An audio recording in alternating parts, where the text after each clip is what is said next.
Really wasn't even gonna come on here after 309, cause honestly, I ain't really think it was too much to talk about.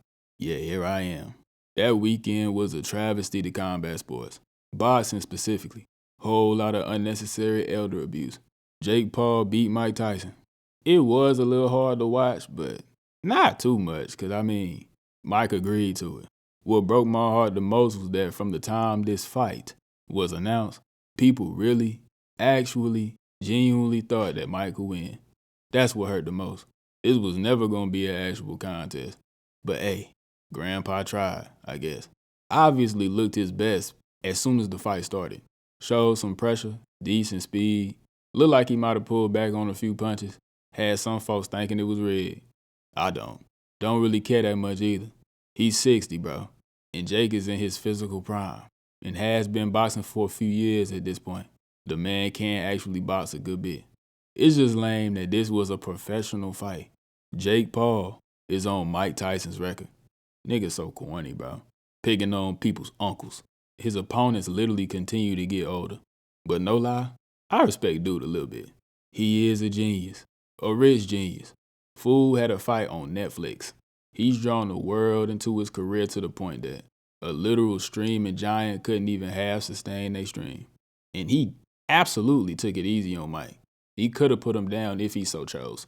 And speaking of taking it easy on the geezer, John Jones quite easily handled Stipe Miocic, as expected. Before speaking on the fight, I gotta rant about the commentary team, and low-key just the UFC as a whole. This fight was slick promoted as some kind of super fight, a legendary clash of titans, maybe 6-7 years ago, but it is 2024. We hadn't even seen Stipe in ages. They pulled this old, decrepit man off his couch to fight John Jones.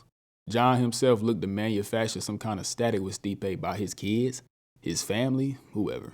As if these things weren't enough. Stipe making his way into the cage. And DC gonna say, "Oh, I never fought this version of Stipe." Nigga, we know. You fought a much better and active version, but okay.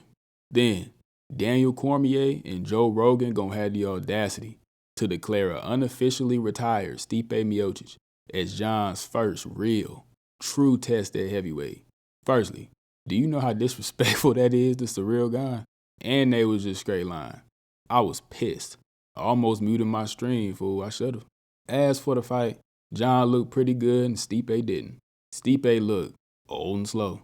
And specifically, John's boxing looked as good as I've ever seen it. Really stemmed from the fact that he actually decided to consistently use his jab. Stunted on him too with a side kick into a trip.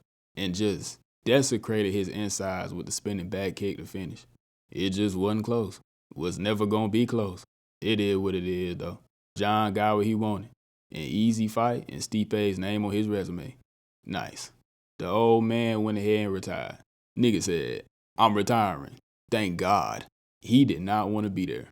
We know what should be next, but John is adamant, hell bent on not fighting Tom Aspinall. And I no longer care. And neither should you. It's probably not happening, which is obviously disappointing, especially when you do consider that John is probably the only real hope of beating him. The only other thing I do want to say about the hypothetical matchup before I forever leave it alone, I am sick and tired of hearing this one thing. Say, John and Tom fight, and John wins. That the cycle of, oh, okay, that's cool, but there's this other guy that, no, please stop saying that. John and Tom, mostly Tom, have combined to wipe out every single, even remotely worthy title contender. There would literally be no one else on earth streets would care to see fight John Jones. Other than, of course, Francis Ngannou. But that is something that is actually never happening. Anyways, Charles Oliveira looked exceptional against Mike Chandler for about what? 4? Maybe 4.5 rounds. Once again showed improvement, this time with his wrestling. Said he fought through an injury that ain't let him spar for a while. Only weight train, which was kind of apparent because he did look a little ocky, but he was really moving Mike around. Out-wrestled a very credentialed wrestler. He seemed to learn a little something from his Islam and arming losses. All that said, he still almost died in the 5th. The shots to the back of the dome certainly ain't helped. Mike and Keith Peterson had to be in cahoots. Charles once again asserts himself right back in line for the belt. And Mike, I don't know. but he is probably the most entertaining loser I've ever seen. Bo Nickal sucks, Paul Craig is worse. Nah, just kidding. It just further proved that the UFC has to pump the brakes on Bo Nickal. He just ain't ready. Ain't near ready. And that's okay. He's still young in the game. It do kind of suck though, cause this was his opportunity to make a big statement, but nah. Mauricio Ruffy. All in all, cool performance. Got to show off his best skills, and also potentially his worst. The man is talented. Sniper-like. Just couldn't get Yon Top out of there. Man showed that the gas tank may be lacking. But I mean, it's kind of what come with his style. Shout out to big boy James too. Looked a wee bit out of shape, but hung tough in there with a tough prospect. Ain't nobody really trying to fight for real. Marcus McGee put forth a great performance. Jose Aldo may have ruined Jonathan Martinez. He fought like an idiot.